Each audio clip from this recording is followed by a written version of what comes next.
23 अगस्त 2023 को इतिहास रचा गया है। चंद्रमा की सतह पर चंद्रयान 3 पहुंच गया है।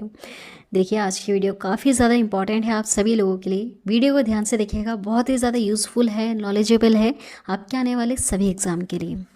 चंद्रयान 3 और लूना 25 दोनों के बीच में क्या फ़र्क है, दोनों में क्या समानताएं हैं, दोनों का क्या उद्देश्य था और किस व्हीकल के द्वारा लॉन्च किए गए थे दोनों, ये आज के इस वीडियो में हम कवर करने वाले हैं। ठीक है, तो आप वीडियो को ध्यान से देखिएगा, यहाँ से क्वेश्चंस एग्जाम में ज़रूर पूछे जाएंगे। तो चलिए शुरू करते हैं आज के इस वीडियो को। लास्ट में 2 क्वेश्चन भी पूछे हैं मैंने आपसे, जिसका आंसर आपको कमेंट करना है। सबसे पहले देखते हैं कि चंद्रयान 3 को किस देश के द्वारा लॉन्च किया गया। भारत देश के द्वारा लॉन्च किया गया। और लूना 25 को रूस देश के द्वारा लॉन्च किया गया था। ठीक है, अब देखिए किस एजेंसी या फिर किस संस्था के द्वारा लॉन्च किया गया है। चंद्रयान 3 को लॉन्च किया गया इसरो के द्वारा।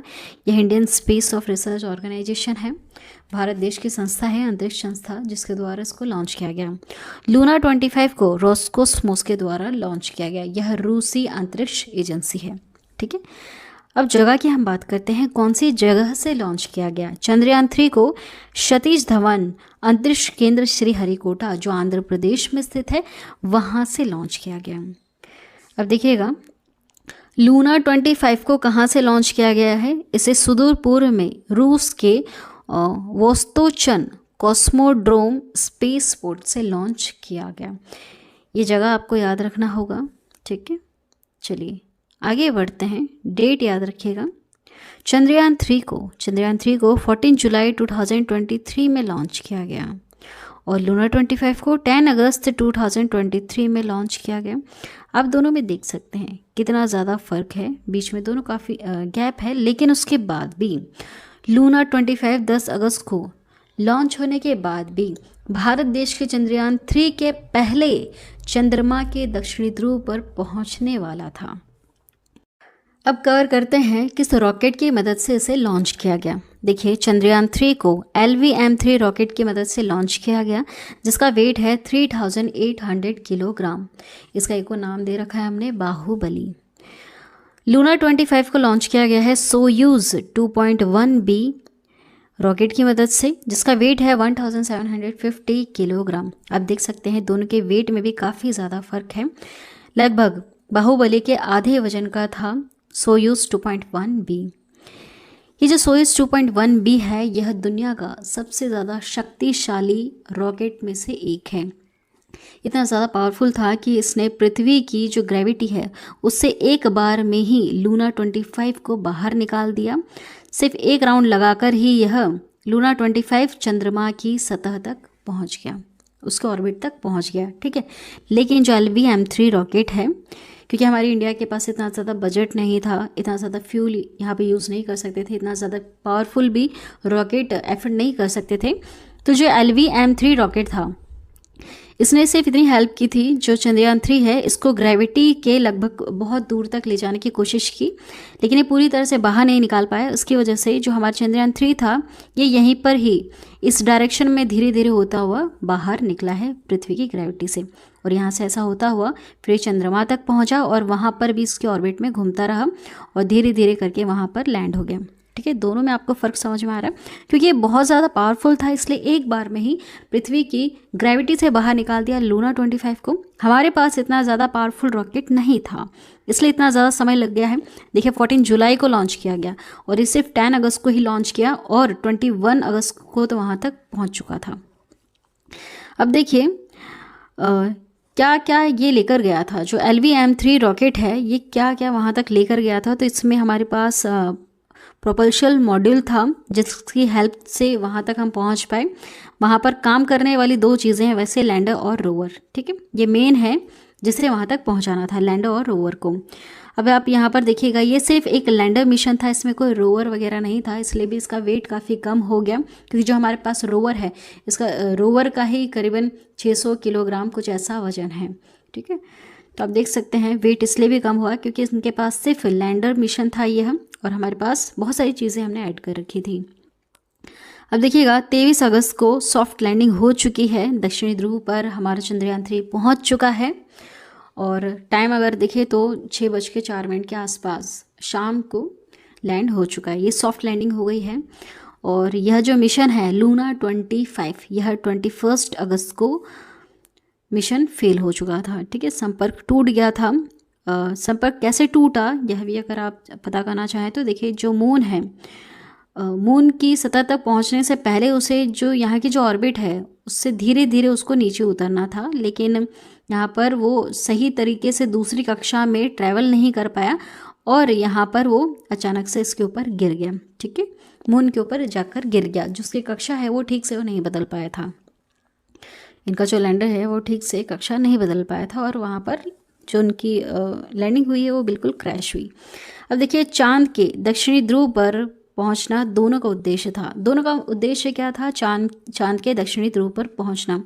वहाँ पर क्यों पहुंचना चाहते हैं सब? क्योंकि जो वाला हिस्सा है वो ज़्यादातर ढका रहता है, अंधेरे में रहता है, तो वहाँ इनका यह मानना है कि वहाँ पर जो बड़े बड़े गड्ढे हैं, वैसे आपको पता है मून में बहुत बड़े बड़े गड्ढे हैं, तो इनका यह मानना है कि इस बड़े बड़े गड्ढों के बीच में पानी हो सकता है और वहाँ पर और ऐसी क्या चीज़ें हैं जहाँ पर वहाँ का अध्ययन करना चाहिए जो आगे आने वाले फ्यूचर के लिए सही हो। इसलिए वहाँ पर दक्षिणी ध्रुव पर इनको जाना था। अब देखिए, बजट की बात करते हैं। जो बाहुबली मूवी बनी या फिर कुछ मूवीज़ बनाते हैं हमारे इंडिया में, बस उतने बजट में ही हमने चंद्रयान 3 को चंद्रमा तक पहुँचा दिया, 615 करोड़। ठीक है, और आप यहाँ पर देख सकते हैं 16,000 करोड़ रहा है लूना 25 का बजट। अब बात करते हैं जो चंद्रयान 3 है इसे पहुंचने में कितना समय लगा। 40 डेज़ का समय लगा है और जो लूना 25 इसको पहुंचने में 11 डेज़ का ही समय लगा। क्यों लगा? क्योंकि इनके पास बहुत ज़्यादा पावरफुल रॉकेट था। ठीक है, अब देखिए, जो मिशन है उसकी लाइफ कितनी है, कितने समय के लिए यह मिशन है, तो जो हमारा रोवर है वो वहाँ पर सिर्फ 14 डेज़ तक ही काम कर पाएगा। ठीक है, इतना अंदाज़ा लगाया गया है। क्यों? क्योंकि वहाँ पर जो चंद्रमा है, हमारा जो मून है ना, इसका जो एक दिन है, वो जो एक दिन है यह हमारे 14 दिन के बराबर है। मतलब वहाँ पर 14 दिन तक, हमारे यहाँ के दिन के अनुसार देखें तो 14 दिन तक वहाँ पर सन की लाइट पड़ती रहेगी। तो जो रोवर है उसमें आपको पता है सोलर पैनल लगा हुआ है, तो सोलर पैनल जो है ना उसकी मदद से ही वह काम करने वाला है। जब उस पर धूप नहीं गिरेगी तो उसको एनर्जी नहीं मिलेगी और वो काम करना बंद कर देगा। ठीक है, तो ये सिर्फ एक हमने एक अंदाज़ा लगाया कि सिर्फ ये 14 दिन के लिए ही वहाँ पर काम करेगा। और ये जो लैंडर यहाँ पर पहुँचाने वाले थे लूना 25 की मदद से, ये 1 साल के लिए वहाँ पर काम करता। लेकिन ये सिर्फ लैंडर था। लैंडर क्या है? सिर्फ एक जगह पर खड़ा हो जाता है। रोवर तो क्या है? रोवर जैसे एक टॉय होता है, रोबोट जैसा टॉय, ऐसा है रोवर जो जगह जगह घूम करके वहाँ पर अध्ययन करेगा। अब देखिएगा, चौथा देश है चांद की सतह को छूने वाला। हमने 2023 में चांद की सतह को छुआ है, तो ऐसा करने वाला चौथा देश है। ठीक है, किसी भी हिस्से में जाओ आप बस चांद की सतह को छू लो, तो ऐसा करने वाला देश है चौथे नंबर का। और जो रूस देश है ना, रूस ये दूसरा देश है जो चांद की सतह को छू चुका है। कब? देखिए 3 फरवरी 1966 को, 3 फरवरी 1966 को ये वहाँ पर जा चुका है पहले भी। लेकिन कौन से हिस्से में गया है? सब पहले मध्य वाले हिस्से में गए हैं।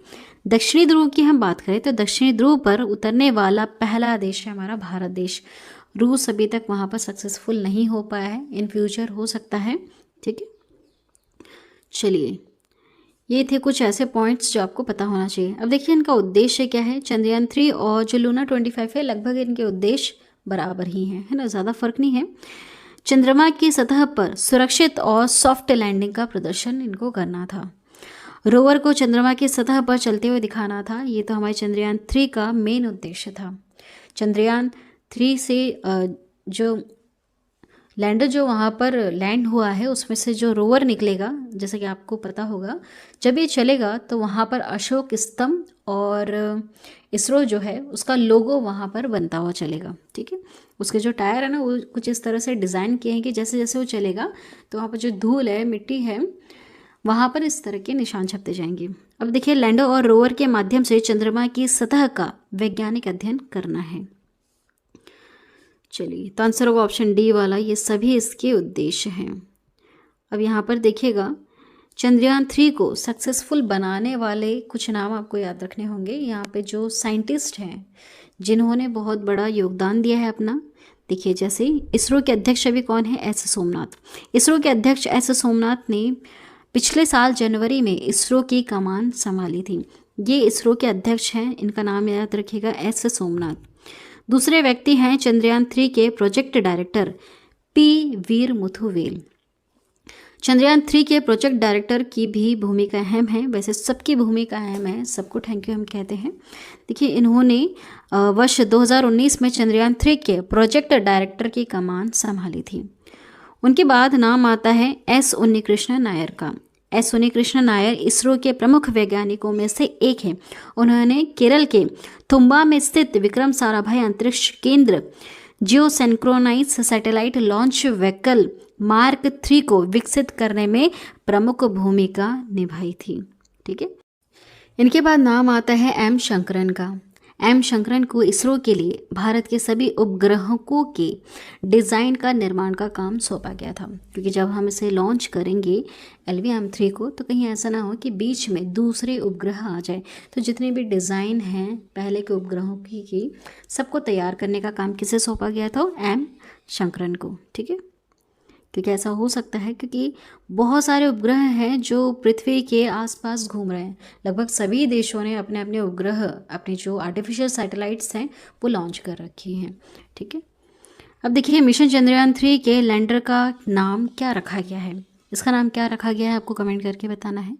और दूसरा सवाल है मिशन चंद्रयान 3 के रोवर का नाम क्या रखा गया है, दोनों का क्या नाम है कमेंट करके ज़रूर बताइएगा। आज की वीडियो में इतना ही। वीडियो अगर पसंद आई है तो चैनल को अभी सब्सक्राइब करना, बेल नोटिफिकेशन आइकन पे ऑल प्रेस ज़रूर कर देना। जब भी हम एक न्यू वीडियो अपलोड करेंगे तो एक नोटिफिकेशन आपके पास पहुंच जाएगा। वीडियो को लास्ट तक देखने के लिए थैंक यू।